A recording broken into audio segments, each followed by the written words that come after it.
Academics and employment. Rohit Manchanda, you are one of those institutions which is now spreading all across the country with MBAs, MBA degrees. As Arvind tells me, there are just way too many business graduates. The question is, you guys believe that education is for profit? You have to make profits for you to survive and to spread it across the country? Look, anywhere in the world, if you would want to buy a Mercedes, if Mercedes is charging a premium for it but giving you quality, so there's absolutely no problem. If you get sick, which is the first hospital you think of? Would you think of a private hospital? You'll feel more safe there, or would you think of a government hospital? But before that, I'd like to point out about the other discussion that we've been doing, that is India, abroad, India and Australia. If you look at India as a destination, it is better than probably Australia, because business is economics. If you want to learn business economics, it has to be a country which is driving something, which is influencing the global economics. I could counter that by asking you, why don't foreign students come into India so far? Look, foreign students can come into India because if you know the policy, or rather, why do Indian students go abroad?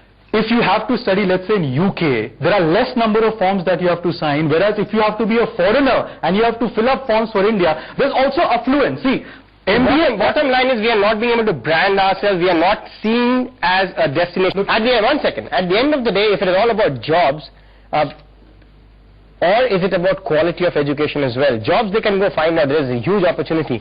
When a student comes to you, is it just a package deal, as Arvind said, 13 lakhs, here you go, here's your laptop, here's your foreign degree, and you can go find a job, we will guarantee you that. What when you cannot get a job after that? Do they blame the MBA degree after that?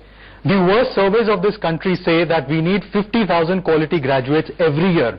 And if you think that IIMs is the only solution, it is not. But they have, sir, just a second. They have only 1,500 seats. Now, what has happened is, we're saying government hasn't done much. But look at what they've done with the current IIMs. They subsidized it from your and my income taxpayers' money.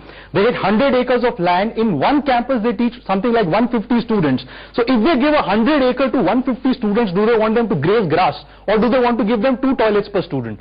We are talking about a complete transformation. Look, in India, a good B school is, which is difficult to get in. There are 230,000 people who apply for CAT. 1,500 get equal treatment for all other private institutes. Is that what you're getting at? So what I'm trying to tell you is that if you make it to IIMs, you're probably already good. So companies would come and pick you up. You're talking about the jobs. If somebody comes to an institution like ours, there's a huge transformation quotient, right? He pays all right. But if he comes, let's say 6 out of 10, he passes out 9 out of 10 or 10 out of 10. Instead of, let's say, coming in at 10 out of 10 and passing out. What's the bottom line? Are you saying we need equal treatment for all institutes? There has to be a greater rush of private institutes to come into the country?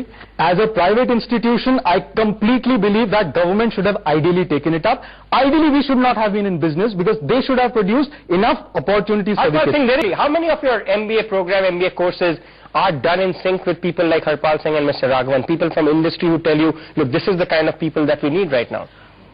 What we've done is, we've increased the participation of companies. For example, with HDFC, we have something like a section adoption, where in the final trimester, we teach them exactly those subjects. So these 50 students will finally, they know they're going to work with HDFC and so on. We are multiplying this model. It's really helping the company, win-win for company, and students know they are placed well in time. All right. How many of your students who graduate have a guarantee that they're going to get a job after their degree? There are enough jobs available. And if you're talking about, brain drain, people going out, yes, government has to create more jobs, but India is at 6.7% compared to Australia, which has shrunk this year.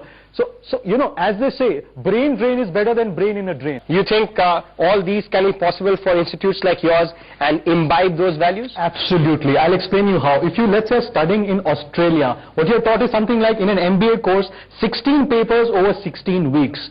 In India, on an average, a B school would teach something like 50 papers. At IIPM, we teach 72 papers.